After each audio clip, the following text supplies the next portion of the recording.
Salam Bapak Ibu, Saudara dan Saudari, sahabat-sahabat garam dunia yang terkasih. Hari ini gereja merayakan pesta Santo Markus, penulis Injil. Dari inspirasi bacaan-bacaan kudus hari ini, kita mau melihat siapa sesungguhnya Santo Markus, pengarang Injil itu. Kita kenal bahwa Santo Markus berasal dari Yerusalem, dan diceritakan bahwa rumahnya biasa digunakan untuk pertemuan orang-orang Kristen. Semasa mudanya, Markus pernah bertemu dengan Yesus, tetapi dia tidak menjadi seorang murid dari Tuhan Yesus. Ia juga dikenal sebagai Yohanes Markus. Ia adalah ponaan Barnabas. Ia ditobatkan dan dipermandikan oleh Petrus. Markus pernah menemani Paulus dan Barnabas dalam perjalanan beberapa misi seperti di Antiokhia dan di Siprus.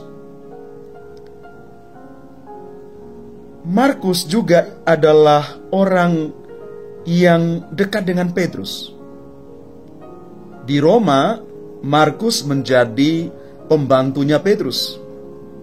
Ia menjadi juru bicara Petrus. Dan kelebihan dari Markus adalah dia selalu mencatat dengan teliti segala sesuatu yang diucapkan oleh Petrus kepada banyak orang.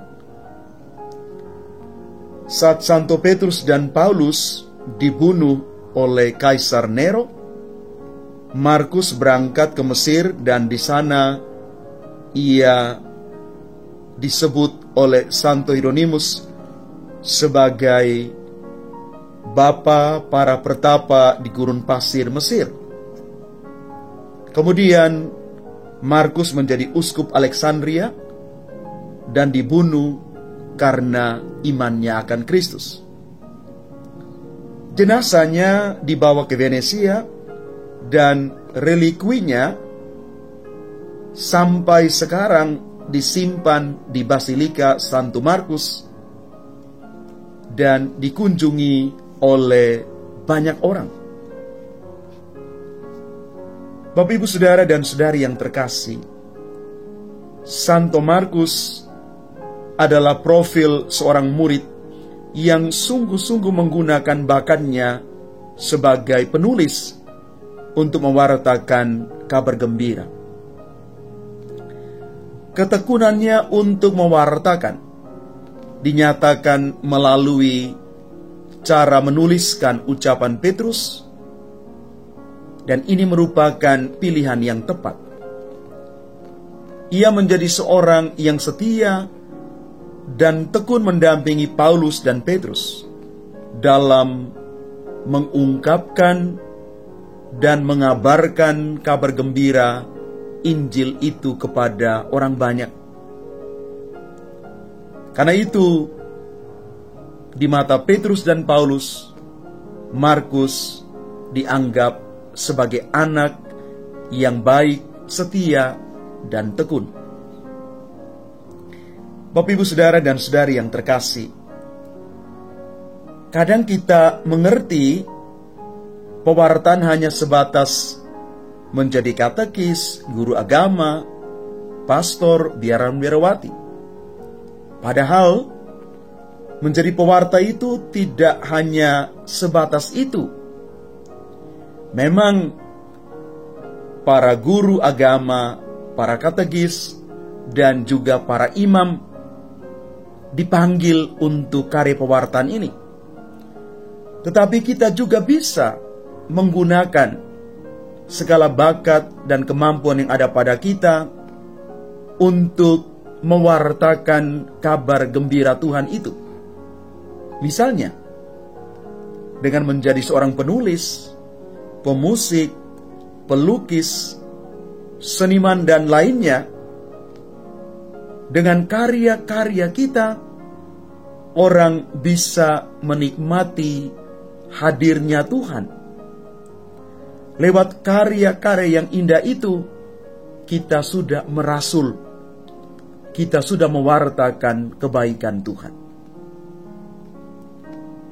Begitu banyak orang yang mengalami kehadiran Allah melalui ungkapan bakat dari orang-orang yang mempunyai kelebihan dan kemampuan di bidang-bidang tertentu.